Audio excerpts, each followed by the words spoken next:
Parfois, le but de la vie est irréversible. Il ne fait pas d'annonce grandiose sur sa venue et rien n'attire l'attention. Il se manifeste par un calme oppressant qui divise notre vision en deux parties. La réalité dure et crue d'une part, et la chaleur naïve de certitudes illusoires d'autre part. Nombreux sont ceux qui ne parviennent jamais à cette jonction existentielle, parce qu'ils préfèrent être protégés par des faits erronés, plutôt que de courir le risque d'être dérangés par la clarté. La confrontation avec l'absurde, c'est ainsi qu'Albert Camus l'appelait. Sans filtre, il s'agit de comprendre que les questions les plus profondes resteront sans réponse. Pour lui, la véritable tragédie n'est pas l'agonie physique ou le chagrin, mais la lucidité qui persiste à exposer notre état comme les accessoires non écrits d'une histoire. Cette prise de conscience n'apporte ni soulagement ni libération. Au contraire, elle nous enferme dans un dur paradoxe, mettant en lumière le fait que l'univers tourne sans fin définie, sans but ou mission plus vaste pour rationaliser notre souffrance. Les personnes qui transcendent cette frontière ne sont pas des personnes qui se considèrent comme sages, mais plutôt des personnes qui ont perdu le fondement de leur certitude et qui sont confrontées au vide réel et insensible de la vie. Dans ce cas, il s'agit d'un vide littéral, la compréhension directe et silencieuse du fait que la vie n'a pas de but dans son mouvement incessant et tout ce qu'il y a ici. Il n'y a pas de symbolisme. Et lorsque ce fait devient évident, la question de savoir pourquoi continuer se pose. Seul le bandeau qui dissimulait l'absence d'un pouvoir supérieur ou d'une boussole morale est levé par l'éveil. L'éveil n'apporte pas l'illumination. Sans allusion philosophique, les réalisations sociales, les célébrations et les objectifs obligatoires sont incapables de satisfaire le besoin d'un but. Même si la personne éveillée est physiquement présente, elle est isolée de ses pairs par une barrière imperceptible. Camus estime que cette lucidité est inaltérable et indéracinable. Le retour à la douce ignorance est impossible.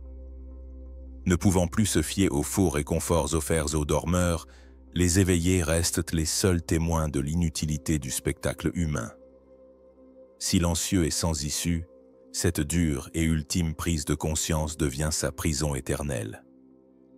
Malgré sa conscience évidente du vide qui imprègne l'existence humaine, le point de vue de Camus évite d'être totalement pessimiste. Bien qu'elle soit éphémère et dépourvue de toute promesse plus grande, il ne nie jamais que la vie possède une véritable beauté, une beauté éphémère découverte dans l'acte de la vivre. C'est là que réside le paradoxe ultime. La véritable liberté ne peut être vécue que si l'on embrasse vraiment cette réalité dénuée de sens. Il s'agit de la liberté tangible de choisir ses propres valeurs, même si l'on est conscient qu'elles seront éphémères et subjectives plutôt que transcendantes. Il s'agit de directives internes créées intentionnellement par une personne qui reconnaît la réalité du néant sans chercher à la minimiser. Cette capacité à supporter le vide caractérise la personne consciente. Ceux qui dorment encore profondément dans le luxe des illusions trouveront ces choix insondables, c'est pourquoi ils marchent sans attendre de louanges, de reconnaissance ou de récompense d'aucune sorte. Cependant, il avance parce qu'il se rend compte qu'il n'y a pas d'autre moyen de faire face à l'absence totale de sens, et non pas parce qu'il a foi en un merveilleux objectif final. Il s'agit d'un acte honnête qui affirme sa propre dignité face au vide existentiel, plutôt que d'un combat pour vaincre le ridicule. Ce geste représente sa révolte latente, qui a le pouvoir de redéfinir sa façon de vivre dans le monde, voire de le changer complètement. Outre la disparité des perceptions, l'individu lucide éprouvera inévitablement un profond sentiment de solitude, qui est à l'origine de cette détresse. Il est seul, même dans une foule, car personne ne peut vraiment partager le fardeau de sa conscience ouverte. Pour les personnes qui ont vu clairement les faux systèmes qui sous-tendent la réalité ordinaire, il n'y a pas de réconfort partagé. Le mode de vie unique qui émerge de cet isolement complet est un mode de vie dans lequel le ridicule est abordé sans crainte, sans attente irrationnelle ni faux espoir. De cet isolement fondamental naît une opposition tacite à des normes dépourvues de sens. Il ne s'agit pas de quelque chose d'ostentatoire ou de facilement observable par les autres. Il s'agit d'une rébellion interne profonde et cachée, dans laquelle les actions ordinaires, telles que les conversations, les engagements et les rencontres, deviennent fausses et perdent leur aspect authentique. L'être conscience est irrévocablement séparé des traditions fictives, mais le monde reste le même. La clarté peut devenir un fardeau écrasant si elle n'est pas soutenue. Le découragement absolu peut facilement séduire ceux qui perçoivent l'absence de sens. La raison n'est pas que les gens veulent le chaos, mais plutôt que le sentiment de vide peut subtilement détruire la force vitale qui les animait auparavant. Il est évident que Camus a reconnu ce danger.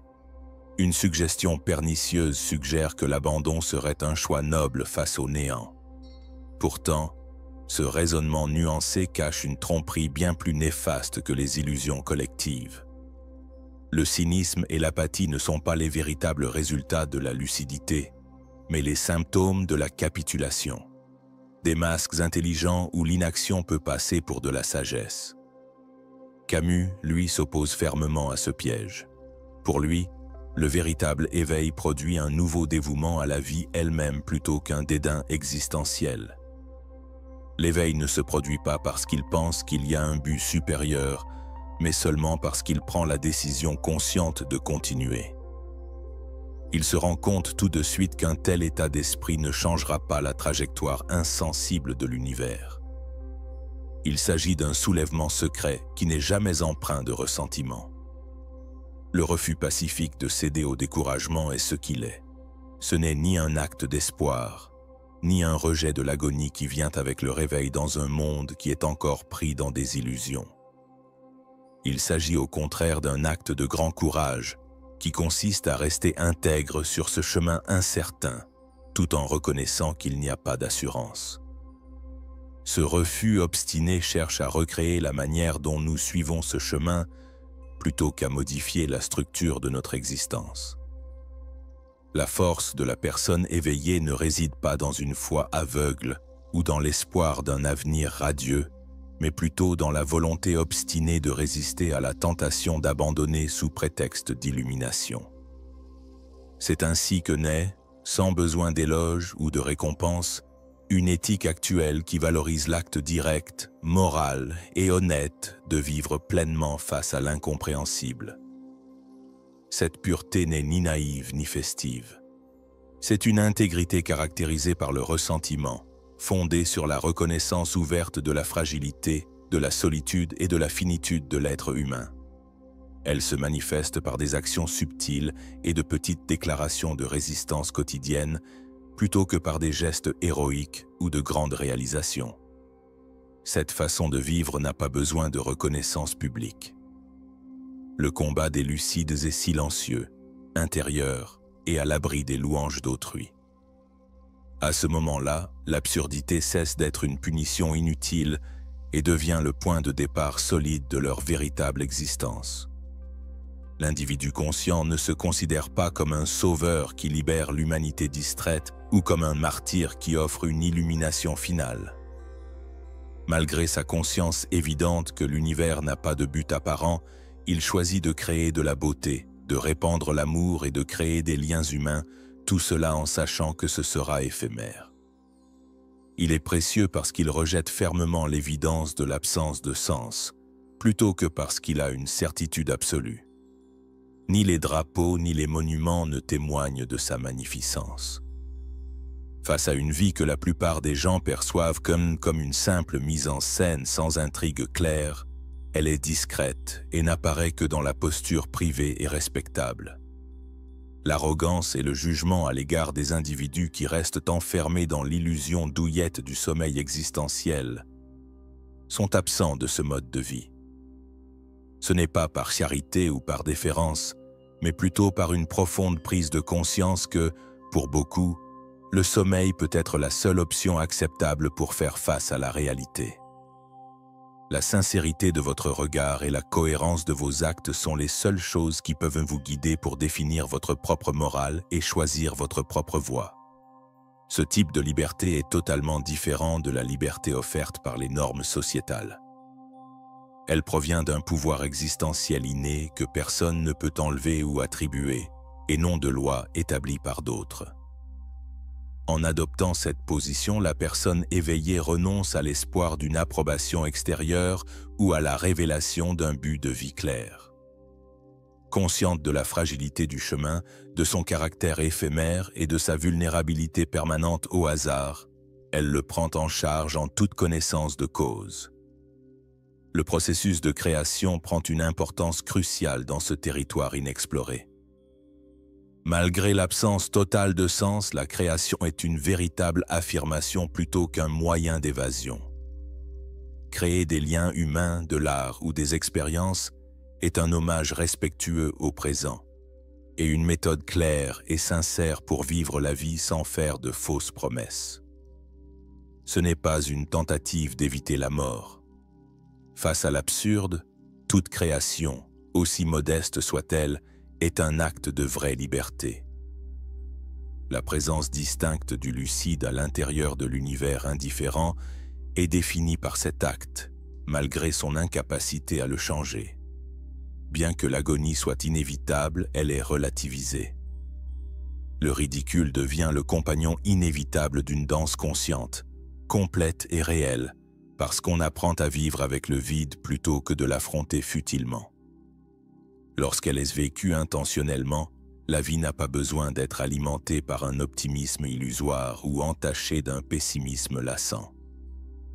La capacité à apprécier la vie à sa juste valeur et à accepter sa beauté imparfaite, transitoire et éphémère est ce qui lui confère sa véritable richesse. Les personnes éveillées trouvent dans de petits actes ordinaires des raisons de continuer à produire.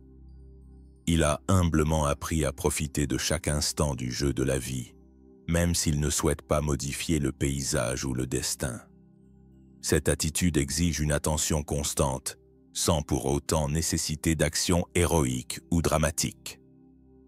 Une présence inébranlable qui soutient la valeur fondamentale de la vie et résiste à l'apathie. Cette méthode d'être est fondamentalement révolutionnaire, comme l'a vu Camus. Elle affronte le désir humain inné de certitude ou de signification absolue, non pas parce qu'elle vise à renverser les structures sociétales établies. Elles ne sont plus nécessaires à la marche de celui qui se libère de ses cannes. Dans la riche solitude d'une conscience éveillée, cette autonomie émerge.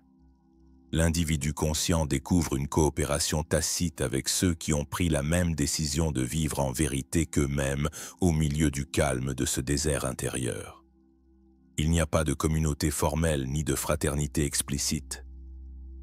Il s'agit d'un lien subtil qui se manifeste par la manière modeste, courageuse et authentique dont ils vivent leur humanité en acceptant la souffrance sans nier le bonheur. Ce lien est représenté par une sensibilité spécifique et réaliste, dépourvue de tout romantisme. Reconnaissant notre vulnérabilité inhérente et la nature éphémère qui nous lie tous, il s'agit d'une tendresse mature. De ce point de vue, l'individu lucide voit le monde comme un compagnon de voyage à l'issue incertaine, plutôt que comme un ennemi ou un phare. Cela lui permet de coexister sans nourrir d'animosité à l'égard de ceux qui s'appuient encore sur des illusions pour maintenir leur existence. Une personne qui a cette conscience ne devient pas un missionnaire qui tente d'éveiller les autres. En revanche, elle se transforme en observateur calme d'une réalité qui ne peut être ressentie que dans la vie quotidienne et qui ne peut être parlée. Son état d'esprit incarne la forme la plus pure de désobéissance décrite par Camus. Il n'y a pas de bruit ni de recherche de conversion dans ce soulèvement. Il s'agit d'une résistance constante et subtile qui n'est perceptible que dans les exigences quotidiennes visant à préserver la dignité de chacun dans un environnement propice au sommeil. Accepter cet état ne signifie pas renoncer, mais plutôt exercer pleinement la liberté humaine. Prendre des décisions délibérées sur la manière de vivre, d'aimer et de créer, tout en sachant que tout finira par disparaître. Une personne lucide trouve la sérénité dans cette prise de conscience, non pas parce qu'elle est ignorante, mais parce qu'elle accepte pleinement la réalité dans toute sa dure beauté. C'est là que la lucidité cesse d'être un fardeau pour devenir une flamme, brève comme tout ce qui est humain, qui peut réchauffer l'esprit des gens dans les nuits les plus froides. La véritable valeur de cette décision est de ne pas attendre de la vie une réponse concluante ou un faux réconfort. Accepter chaque moment sans le modeler pour le rendre conforme à des normes réconfortantes ou à des histoires romanesques irréalistes, voilà ce que cela signifie. C'est sans doute le choix humain le plus difficile et le plus libérateur, car il implique un abandon total et conscient. Dans cette transparence extrême, la clarté n'est plus ressentie comme un fardeau intolérable, mais se transforme en une manière profonde et authentique d'être au monde, en affrontant la réalité sans crainte, même si elle est désagréable. Ceux qui s'éveillent, alors que la majorité continue de rêver, se rendent vite compte que le plus important est de maintenir cette connaissance allumée comme un feu doux et persistant, plutôt que de la porter comme un poids. Ce feu privé peut au moins réchauffer et illuminer quelque peu notre existence, surtout pendant les nuits les plus sombres, sans pour autant modifier la trajectoire glacée de l'univers ou sa tranquillité sans fin. Il confirme simplement, avec dignité, qu'il est possible de vivre pleinement même au milieu du ridicule. Il n'a pas l'intention de diriger qui que ce soit ou d'indiquer les bonnes routes. Cette décision délibérée représente une rébellion bien plus profonde que n'importe quel cri ou protestation. Elle se contente de maintenir sa vérité fondamentale, consciente de sa brièveté et de son caractère éphémère, sans chercher à persuader le public ou à susciter des applaudissements. Être éveillé dans un monde endormi tout en réalisant profondément que la vie vaut vraiment la peine d'être vécue, tel est le paradoxe fondamental. N'hésitez pas à aimer cette vidéo, à vous abonner à la chaîne ou à laisser un commentaire si ces réflexions ont éveillé quelque chose en vous. Même si cela ne semble pas grand-chose, c'est essentiel pour que des contenus comme celui-ci continuent à inspirer de vraies réflexions et à toucher davantage de personnes. 2 suggestions de vidéos apparaîtront à l'écran dans un instant. Elles traitent de sujets tout aussi importants et pertinents que ceux que nous avons abordés ici, mais je ne vous dirai pas exactement de quoi il s'agit. N'hésitez pas à poursuivre votre exploration si vous pensez qu'il y a encore beaucoup à découvrir. Merci d'être présent. J'espère que votre chemin restera authentique, courageux et réceptif à la vérité et à la beauté que l'on peut trouver même dans les situations les plus ridicules, quel que soit le défi qu'elles représentent. À bientôt pour un nouveau voyage.